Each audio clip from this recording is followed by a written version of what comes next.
Hi everyone, this is Mike with Fraser on Sports. Welcome back to another video. Today I want to look at two plays that were back-to-back in the first quarter of the Steelers' win over the Rams. We're going to call this one the Jekyll and Hyde of Kenny Pickett. Pickett has been an interesting study this year. There's definitely been some regression from what we saw in the second half of last year, and definitely some regression from just what we saw during the preseason. Now, granted, you're not seeing the same kind of defenses in preseason that you're seeing during the regular season, so there's definitely that aspect of it, but just things haven't been nearly as smooth this year as I think anybody would have liked. I do think that this game this past Sunday against the Rams was a high point in the season so far. I think that even though the numbers don't support it, even the first half of the game was actually a very well played game across the board by Kenny Pickett when you take the whole first half as a single product. I think that the blocking struggled a lot. Isaac Seumalo had his worst game as a Steeler by far. Just was not feeling it in the passing game, and it showed. They were also missing a number of blitz pickups, and there were a lot of free rushers coming. So Pickett really didn't have a ton of time to get through his progressions. These two plays that we're going to highlight here show a combination of the difficulties that were faced in the conditions of the game, but also the first play, a bad decision basically by Pickett, and in the second play, how he corrected that literally one play later. So let's go ahead and get into this. Let's start looking at what's happening here. I don't have the exact situation in the game, but this is the second drive. And first things first, we're starting with the Steelers here they start off in this kind of awkward bunch formation over here with two tight ends essentially stacked on each other. Now, what's going to happen here in just a second is you're going to see Darnell Washington's going to motion across here and stop right about here. And then he is going to just come out here into this flat. Meanwhile, you've got Deontay Johnson, who's running a go down the field here. Connor Hayward is going to run a post right up in here. And George Pickett's going to run Pickens is going to run a very sloppy post here. He takes a long time to make this break, which I think actually has a negative impact on the play here as well. And then Warren here is just going to stay here to help with protection. So let's go ahead and run through this once and see how this all plays out, and then we'll go ahead and dissect this one, and then we'll get into the next play. We're not going to go into the same level of depth as I've gone into in past videos, though. All right, so Pickett tries to escape out the back, doesn't bail to his left like he typically does here. He actually goes to the right, and I think what Pickett is trying to do here actually is, let's watch this through again here a little bit, is I think he sees that there is a whole lot of running room out here. I think he's actually trying to break free and run at this point because there's not really a whole lot of options as far as passing goes on this side. You have Pickens, and that's really it. So he's bailing to the right at a time when there's really not a whole lot out here. Pickens is the only guy who he could really throw that ball to. And the worst part is Pickens sees this and then turns and runs back upfield and breaks for the end zone. So really not doing his quarterback any favors there either. Excuse me. So let's go ahead and watch. Yeah, so Pickett gets dragged down. He gets dragged down by his wrist here as well. He almost breaks free, but he gets caught by the arm and gets pulled down. The pressure comes from Jaylen Warren here, kind of losing contain on his man, and we'll see that here in just a second. So right here, really not a great effort on this block. He just kind of ducks his head down and tries to absorb the impact and doesn't really do his quarterback any favors. What I don't like about Pickett's decision making here, though, is there's an opportunity here to hit Connor Hayward. He's got his man beat at this point, and he is running across here. So there's plenty of open space over here for Pickett to drop that ball in, and he doesn't do it. He chooses to bail out, but the biggest problem that I have here is he has a lane to step up here. a lane to scramble through here. He could take off and run. He's not going to get a whole lot of yards out of it because he does have a number of defenders out that direction, but there's an opportunity for him to step up here and be able to stay in contact with the left side of the field and potentially make a play here to Connor Hayward. And unfortunately, he doesn't take the opportunity to jump through here. Part of what happens here, I think, is that if we just back this up a little bit, what's happening here is you can see his first read is going to be over here to Darnell Washington, and looking also over here at Deontay Johnson.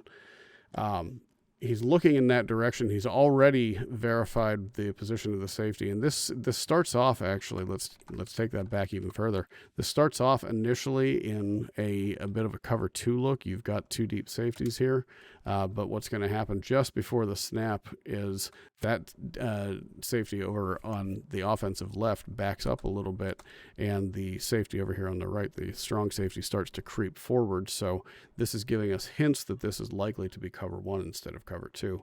They're going to rotate high-low here in a second. And then he actually ends up going into man coverage here on Connor Hayward. The strong safety does. So at this point, Pickett has already been able to make 2 reads over here to this side, and he's waiting to see if Darnell Washington comes free. He doesn't, and so he turns his attention at this point to look back upfield here to the middle, and at that exact moment, that's when Warren has completely lost his man. So that's when Pickett chooses to scramble. I think he had his back kind of to the gap there, the running lane, and I think that was really the reason behind it. But I would like to see him have a little bit more pocket awareness there and be able to step up and either make the throw or just break and scramble.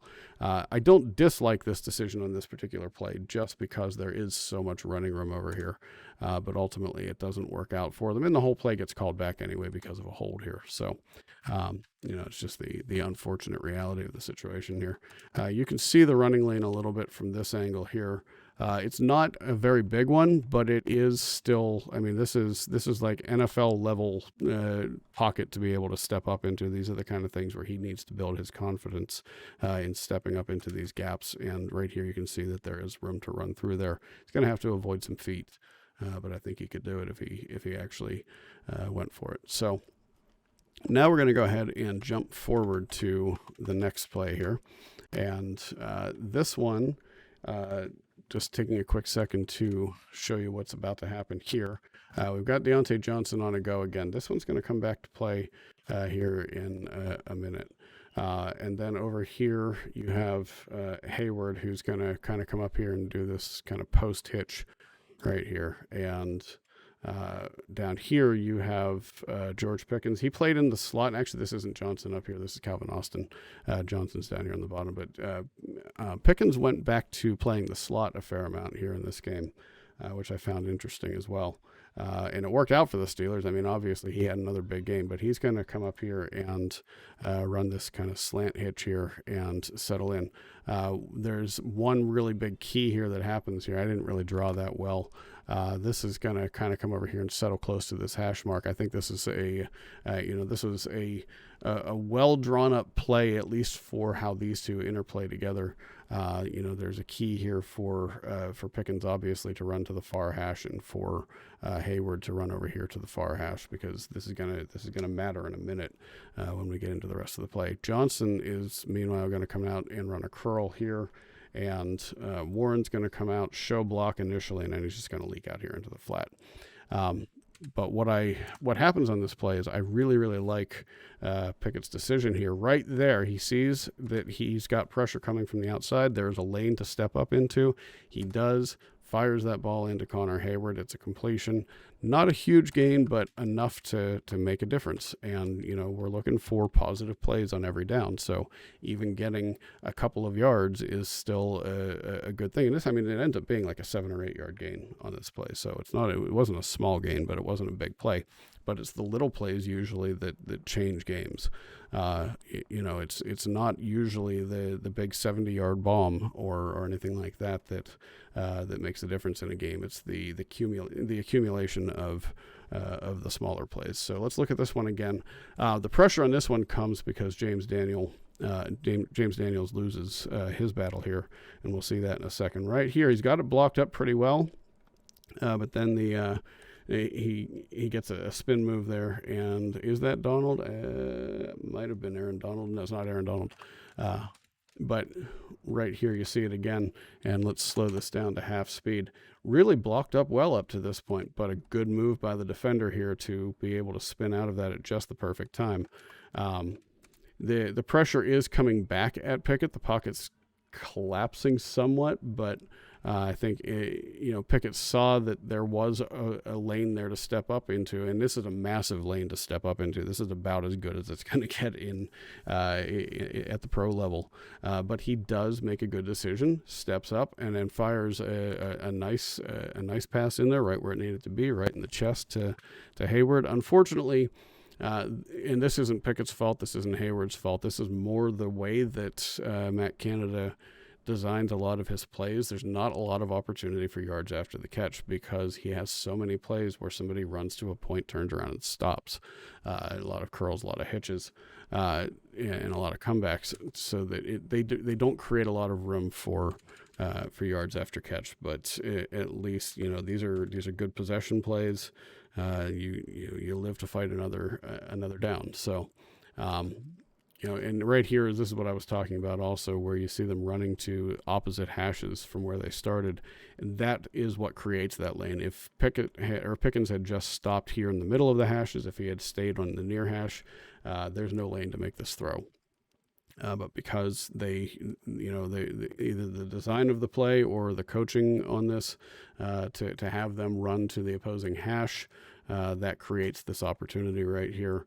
And it's a fast developing play, which is positive when you don't have a particularly stellar offensive line. But really the biggest thing that I wanted to show there was the fact that Pickett did make the decision to step up in the pocket one play after he probably should have made the decision to step up in the pocket.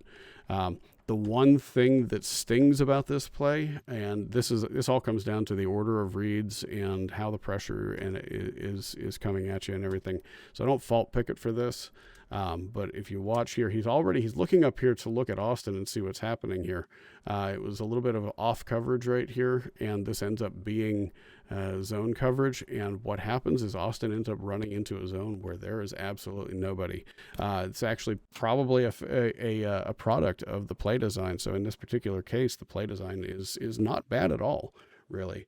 What ends up happening is by having these two receivers come here and congregate in the middle, and I'm very critical of Matt Canada for not using space very well and for putting a lot of guys into the same place. In this particular case, I will give praise where it's due. It actually works. Because you have two guys here coming into the middle at the same time, and you've got a high-low concept on this. You have the safety's attention, both safeties' attention here, and you'll see that what happens here. He's looking straight here at Hayward. He's looking straight at Hayward because they're trying to figure out, is he going to come through our zone? And then he stops and turns around. Well, you've got Calvin Austin all the way up here, running wide open. And if the pressure hadn't already been there and Pickett was able to stand in the pocket for another second, even a half second, and turn back and look at that again, which I feel like is really, something that they probably would have liked to have done on this play. But again, the pressure got there. But if he's able to hang in that pocket just a little bit longer and see that come open up there, this is an easy touchdown. I mean, Austin's walking in to the end zone at this point. So unfortunate that that's the way that it played out. You can see he's now come here to look at the middle and see what's going to happen. And that is pretty much right before this whole transition happens and Austin comes wide open. And then he's got to, break for that opening in the pocket because this guy's spinning loose from James Daniels. So it's unfortunate, but it was still a positive play. There was still a net gain on it. So can't fault it too much. I would like to see, things speed up just a little bit more for Pickett to be able to come back to that backside read. But it's still a young quarterback. This is only his 18th or 19th career start. So those are the things that you have to have patience with. And I don't know that the Steelers coaches are going to have patience with that. I don't think that Steeler Nation is having a whole lot of patience with it.